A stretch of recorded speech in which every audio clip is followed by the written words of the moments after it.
It's the third week of July, and I'd like to welcome everyone to another edition of the Inside the FLX podcast, tackling issues, talking events, and much more here in the FingerLakes1.com studio on the top floor of the North Park building in Seneca Falls. Today we have Geneva City Manager Matt Horn and City Comptroller Adam Blowers in studio discussing the state of affairs in the city and giving us an update on some of the exciting news coming out over the last several months. Thank you both for coming in today. Thanks a lot. Thanks. So, Adam, obviously, Matt, you've been on the show before. Yeah. No stranger to us. Adam, you are a little bit of a stranger to us. Tell us a little bit about yourself and how you got started with the city. Okay. Well, I've lived in Geneva my whole life. Geneva native. I'm married with a 1-year-old, so we're chasing him around a lot lately. Just bought a house a couple years ago on William Street. It's a beautiful neighborhood, up-and-coming spot. We really enjoy it. Again, lived in Geneva my whole life, worked in Geneva mostly my whole life as well.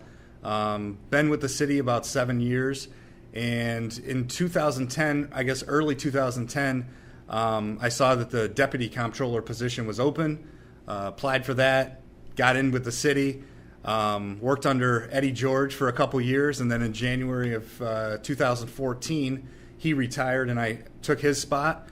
So since then, I've been the Comptroller for the city, and we've had a lot of really cool things happen. One not so cool thing when we had the state in our office doing an audit, but that went really well. But other than that, everything's been going really great.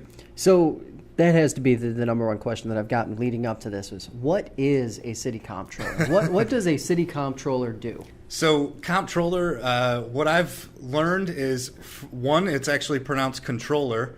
Not sure why that is, but I learned that after I worked here about 5 years, so I didn't know that for a while. But basically, it's the director of finance. So I'm in charge of the financials for the city of Geneva. And there's a lot of municipalities throughout the state, obviously, and we all have different titles, it seems like. So there's director of finance, treasurer, clerk treasurer. I even saw Chamberlain at one point. So I've been petitioning to get that changed to Chamberlain at the city of Geneva. It hasn't really gained any ground yet, but basically overseeing the financials. Okay, so... Yeah. Obviously, Matt, you have to work on getting that title change. Yeah, but, right. For those who don't know who you are, tell us a little bit about yourself and what your role is in Geneva. Yeah, well, I'm city manager for the city of Geneva. I've been there since 2008, so just finishing up my 9th year. The job really is day-to-day management of city operations. I work for a 9-member mayor and city council. The mayor has 8 council people with him. Great group. It's they're the folks who develop policy leadership. This is the direction we want to head. They turn over that policy direction to myself and my team, and we run with it on a day-to-day basis. So anything from finance, which Adam heads up for me, police, fire, public works, a lot of internal stuff, parks. All of that stuff kind of falls under my day-to-day management, and it's been a great ride. I moved up here from Atlanta, where I was working for a city about 10 times the size of Geneva. Mm-hmm. I was a department head there, heading up areas like finance and IT, and Geneva was my first opportunity to become a city manager. So I took a shot at it, got lucky, and it's been a really incredible time to be here. So you both mentioned the budget side of this, and I think that's a really interesting place to start. Is just talk to us a little bit about the daily grind and the challenge of keeping the budget in check. Obviously, it's not just a one-man job. A team of people are powering through this on a daily basis, not just parts of the year. Walk us through what that's kind of like for both of you to have to work together. Well, I think from my end, it starts right now. We're actually kicking off the 2018 budget season. So Adam and his team do a lot of data work for me, putting together 10-year analysis, 5-year analysis, kind of a look back to see what the trends are, doing what we call a real-world look around to kind of say, all right, yeah, here's what the data says, but here's what's actually out there, possibly on the horizon, whether it's a federal issue that's going to impact us on a revenue or expense side, or something on the state level. So Adam and his team start it with their data work. They turn it over to me to develop a proposal. So by the end of August, City Council will get a proposal for me that says, I've looked at your comprehensive plan, I've heard your policy direction, and this is the way I think we should invest those funds. And then once City Council is on board, Adam and his team really do have the real work, and that's day-to-day management to make sure. Adam mentioned the state comptroller being in Geneva. I think a real feather in Adam's cap and his team is when the state comptroller came to Geneva. I think they started here 3 years ago, looking at our finances. The reason they came was because we had a fund balance, which is to say, money in the bank that was unattributed to an expense, kind of what at home you would call your savings account. We had a fund balance of $144,000 on a $17 million spending plan. So that's a pretty frictional position to be in. Right. And so I went to Adam and his team and asked them, what is it that we can do to put ourselves in a better position financially? And really, it came down to discipline. I'm a yes guy all the time. I mean, I want to find a way to help people, whether it's a community organization that comes to my office, a department head who says, this program looks really cool, can we give it a shot? I'm a yes guy. I say yes way too much. Adam and his team have the responsibility of informing me at a minimum of how terrible things could be if I continue to say yes, or here's what you have to give up to get what you're looking for. So I don't know, Adam, what your take is on the day-to-day grind of that. Your job does not sound very glamorous. No, it's not. And my name is usually tied to the tax bills too. So people, I don't like to put my face out there too much. So not always a very popular guy, but we always joke that putting the budget together is really the easy part. The tough part is the 12 months that follow where you have to stick to it. And, we've been really taking that seriously. We have staff meetings every Tuesday where we look at the financials and, each department we look at what was spent in the last week. That gives us a good opportunity to really follow things as they happen and not just look at everything in November when all the money's spent and say, hey, what happened back in February? Nobody can remember.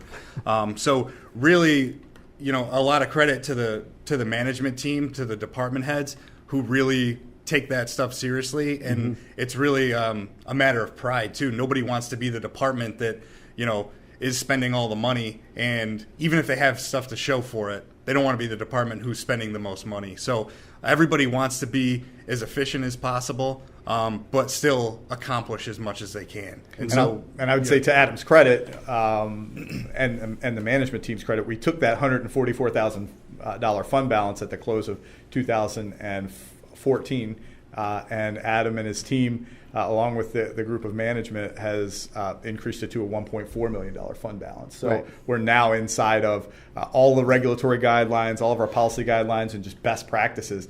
And I always say it's a lot more fun to manage when the money is there, and it's a lot more fun coming to work every day when you don't have that to worry about. And that's a huge credit to Adam and his team. What was that like? You wake up one day and all of a sudden New York State is breathing down your neck. What was that like as you're obviously moving through your day, you're trying to do your daily job on top of having someone standing over your shoulder saying, whoa, wait a second? Yeah, it was very nerve-wracking. It was, I won't say they were sleepless nights, but not a whole lot of sleep going on. But the nice thing was the state was actually, they were very pleasant to work with. I had this kind of impression of, I guess, guys with suits and briefcases coming in and just taking all our books and coming back in a couple months. And everybody was really good to work with. We had a lot of one-on-one conversations. They talked with staff. They talked with members of city council at the time, city manager.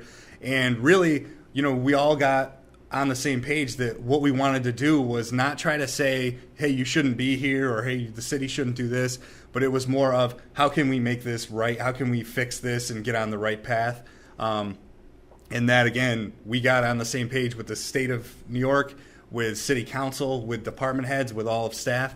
And so it was a nerve-wracking time. It lasted a couple months, well, probably closer to a year. And the outcome was we had to put together a corrective action plan, which we did, and we've stuck to all that since. To Matt's credit, we started doing a lot of those things before the state auditors came in. Right. So a monthly report to city council, weekly staff reports, all of those things started taking place that we all kind of recognized ahead of time. Mm-hmm. The state came in when we told them we were already doing these things. That was sort of a check, right. on their list that, oh, you're already starting to do this. That's great. So it really wasn't too torturous, but it wasn't a good time. I'll say that. Right. Now, speaking of plans, you guys have come up with obviously a really great plan for downtown, and you obviously were rewarded for that plan. Now you're moving through the process of executing, getting towards some of the goals that you guys set out. Matt, give us an update on where things stand with the DRI and how everything is coming. The Welcome Center obviously has been heavily talked about over the last couple months. Yeah. Just where do things stand and where are things going over the next several months? So we were really fortunate, I think, to have those two projects kind of come together at the same time, so that Geneva really feels that momentum happening. What I've discovered about this administration, the Cuomo administration, Governor Cuomo in particular, is that they want to put money where things are working. Mm-hmm. They want to invest where they're going to see results. And so we have this track record through the consolidated funding application process of applying for a grant, getting the award, building the project, reporting out success. And we just keep doing it year after year. And I think the consolidated funding application program, I think we're in round 7. The 2017 round is round 7. And in the first 6 rounds, I want to say we're at least $15 million in successful projects. And right. That's one of the things we said when we went in and competed at DRI was, you've got a track record with us. If you turn it over to us, we're not going to sit on our hands.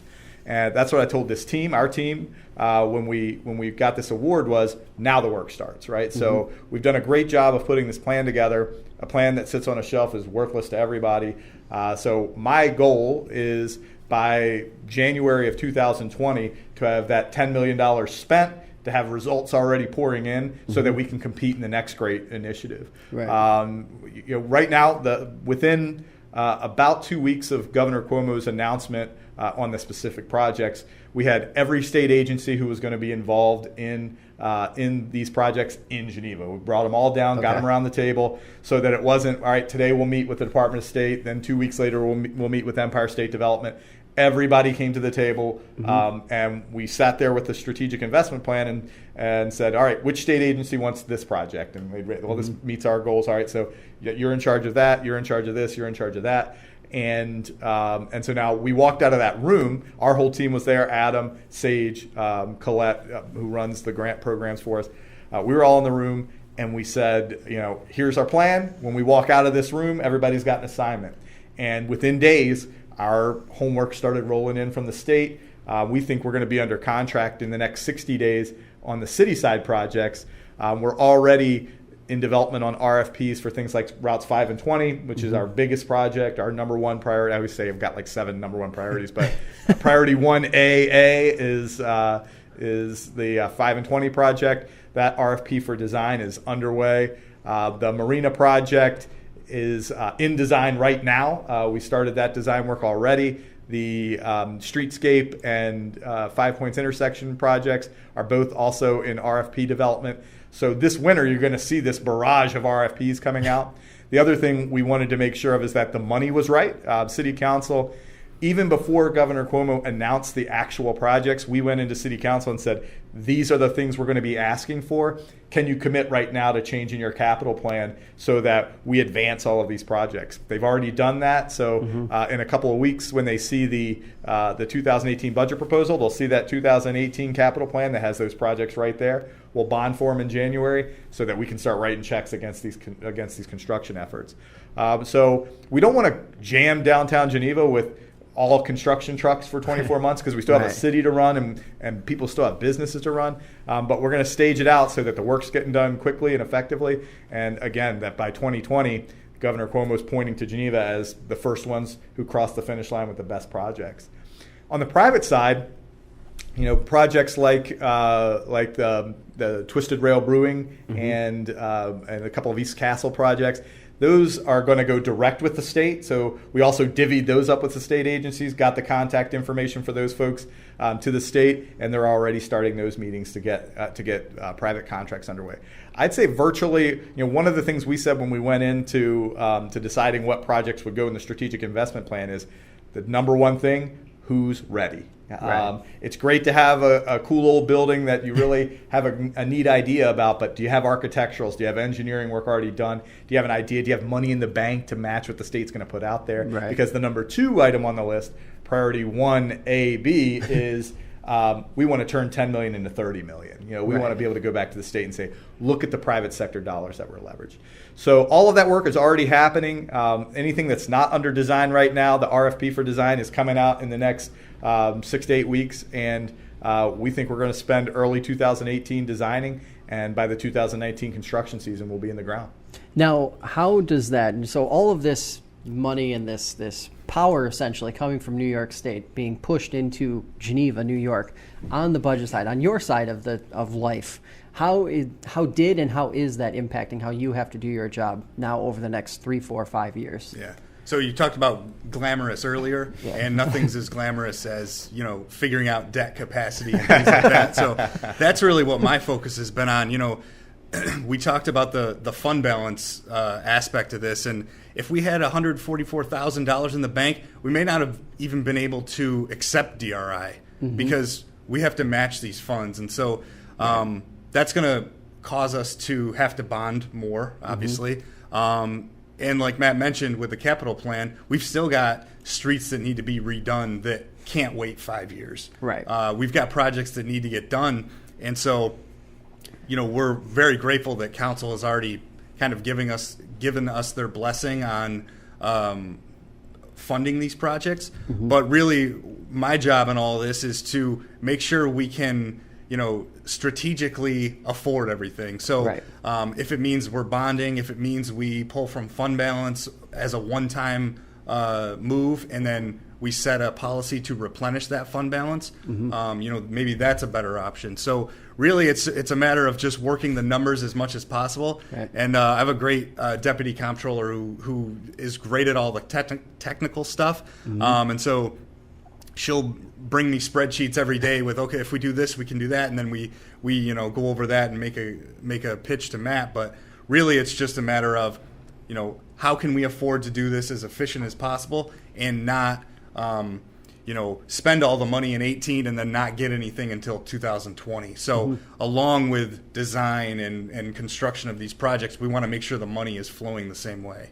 Now, one of the areas in Geneva that has just seen explosive growth, it seems, from the outside is Linden Street. Yeah. It's defeated expectations, I would assume. Yeah. What is it like? What do you sort of see happening now that things are just flowing gangbusters there in the next year, 2, 3 years? It seems like every season, every warm summer season, it gets better. Yeah. So I was thinking back to 2006, 2007. You had a couple of real, I'd say, diehards out there who had weathered a lot of economic turbulence.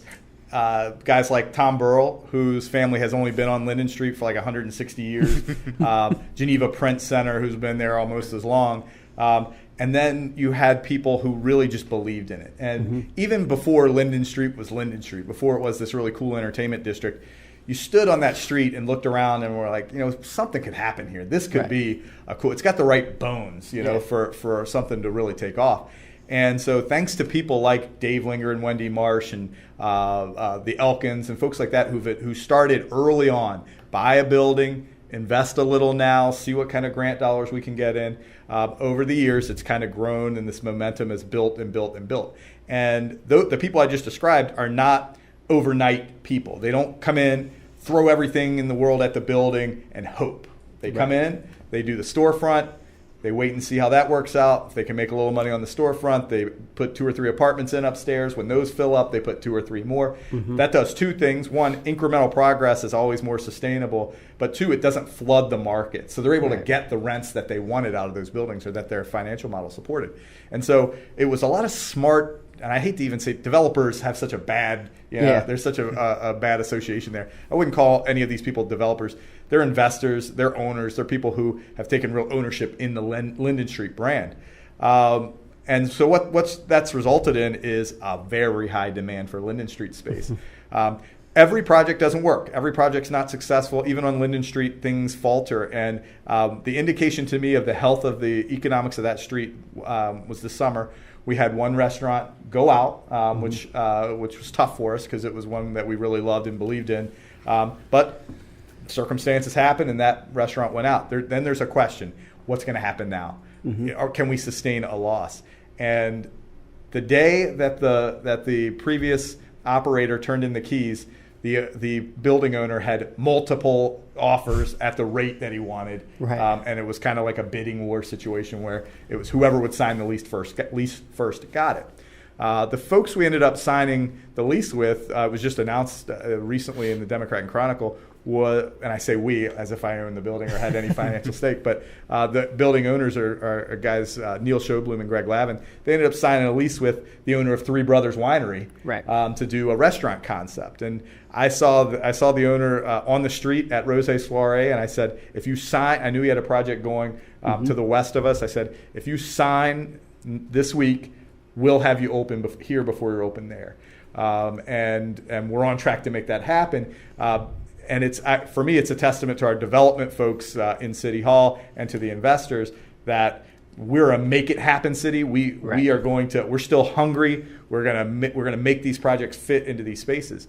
So that was that showed me a little bit about the economics. And then this week Sage and I met with the organizers or representative of the organizers of Rose Soiree, which is a cool event on Linden Street. Just started in the last 4 years, and they're outgrowing the street because every year more and more and more people come.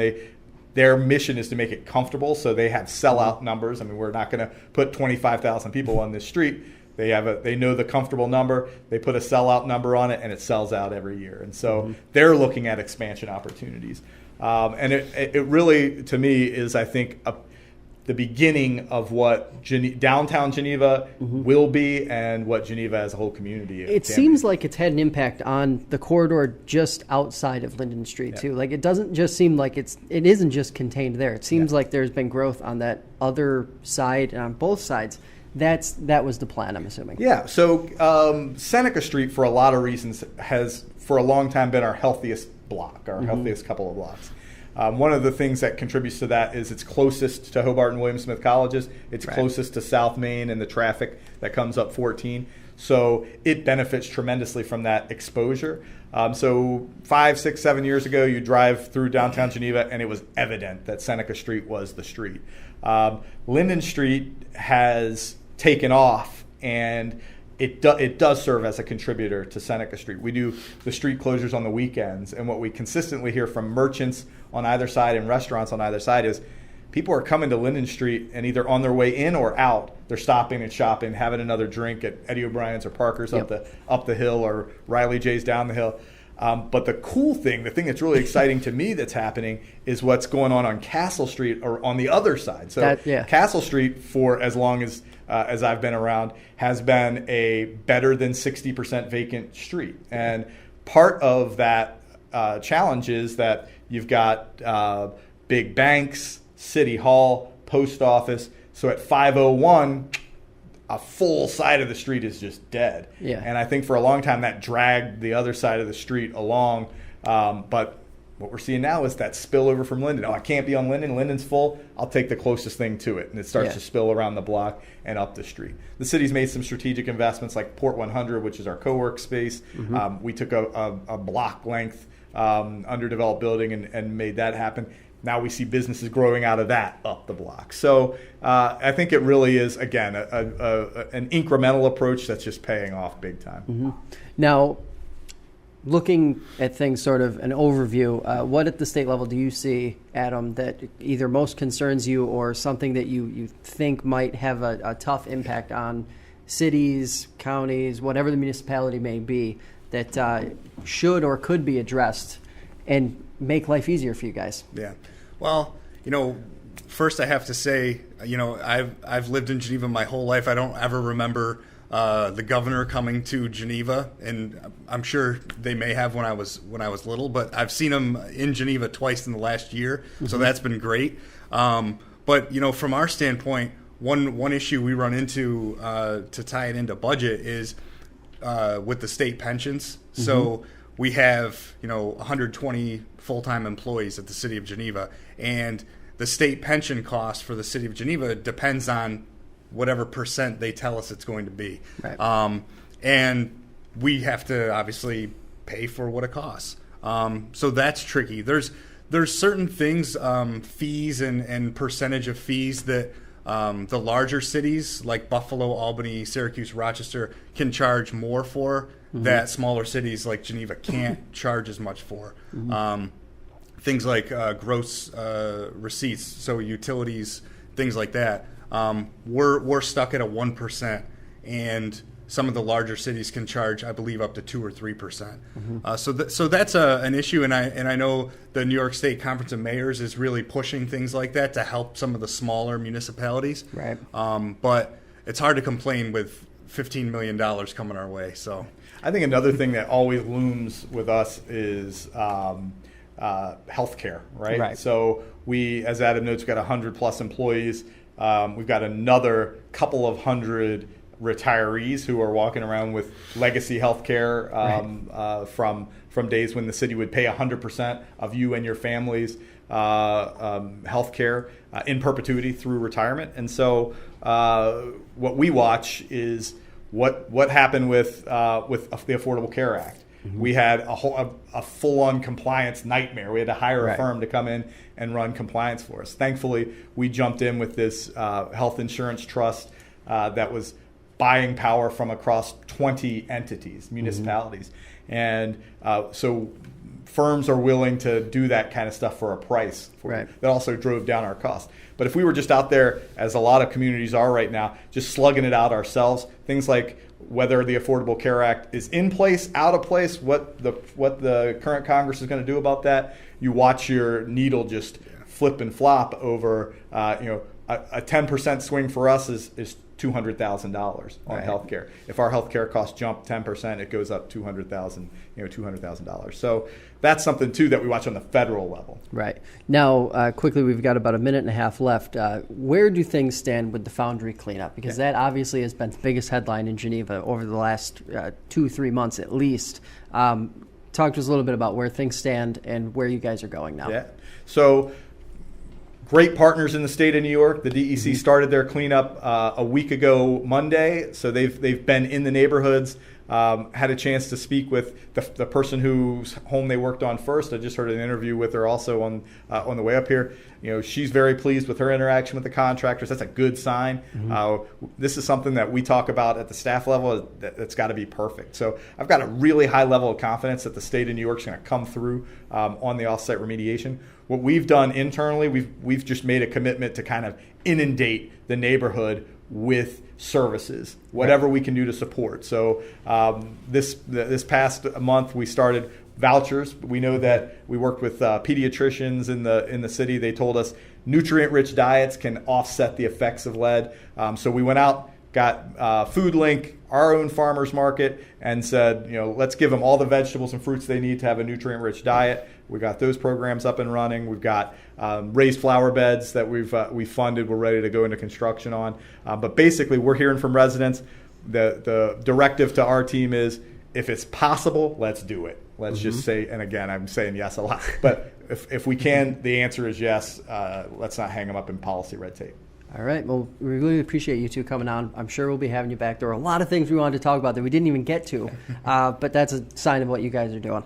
Yeah. Thanks a lot. Appreciate it. So that's going to do it for us today. We'd like to thank Matt and Adam for joining us, and we wish them the best of luck in the future as they continue to drive Geneva in a positive direction. Remember, Inside the FLX airs Sundays at 7 p.m. on Spectrum Channel 12 and is available on iTunes, Stitcher, and the FingerLakes1.com app. Thanks for listening, and we'll be back next week.